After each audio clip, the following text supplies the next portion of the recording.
Today, on how it's made. Pencils.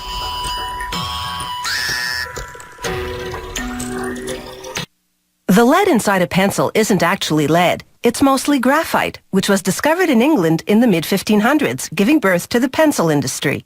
In 1795, a French chemist invented a new type of pencil lead, made of graphite powder and clay fired in an oven, making it possible to produce leads with different hardness.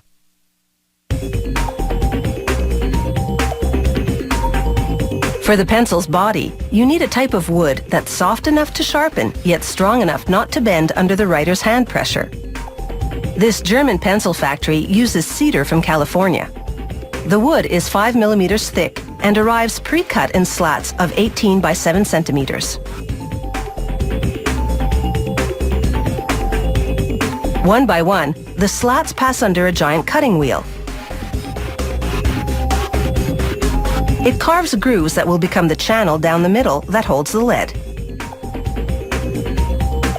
The next machine fills the grooves with glue, a special formulation that's slightly elastic.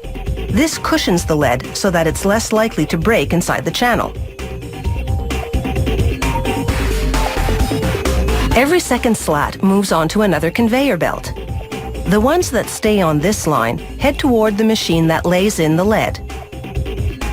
The lead is made of a graphite and clay mixture, baked in an oven at more than 800 degrees Celsius. The lead-laying machine's wheel loads itself with leads. Their spacing matches the grooves in the slats.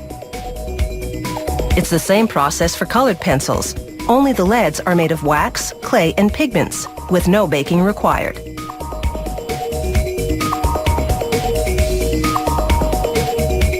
Now for the slats that move to that other conveyor belt.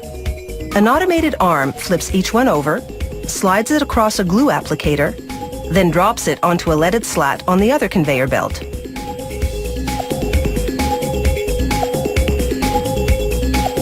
All the steps to this point have culminated in what is effectively a lead sandwich.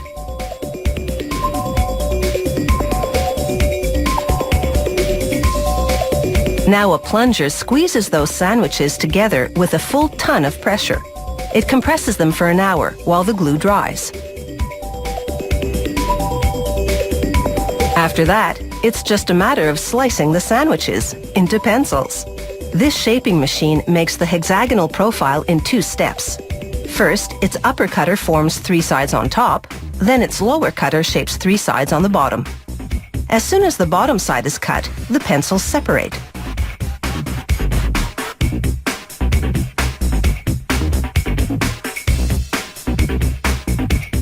A worker pulls a sample pencil from each batch coming off the line and manually sharpens it to spot check lead quality. Then he applies force to the tip until it breaks.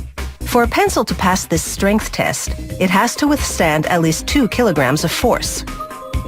Now it's time to dress that bare wood. One at a time, the pencils shoot through a device called a lacquering head. It coats the wood in paint, yellow in this case. It takes 4 coats of paint to completely hide the wood grain. A 5th lacquering head paints a black stripe, this company's trademark. Then a 6th head seals the paint job with a transparent lacquer. From the paint line, the pencils make their way to a stamping machine. At an astounding rate of 500 pencils a minute, the machine heat transfers foil lettering from a plastic film to the painted wood. Last stop, the rubber tip assembly machine. First, it squeezes the top of the pencil to slide on an aluminum ferrule.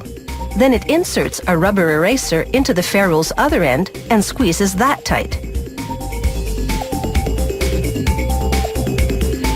European-style pencils have a painted cap instead, the color indicating how hard the lead is.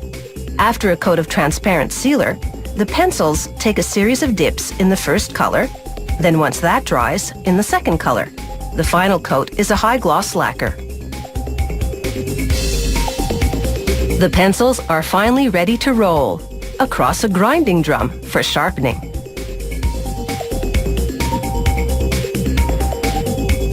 By the time they roll off, they're pointed perfection.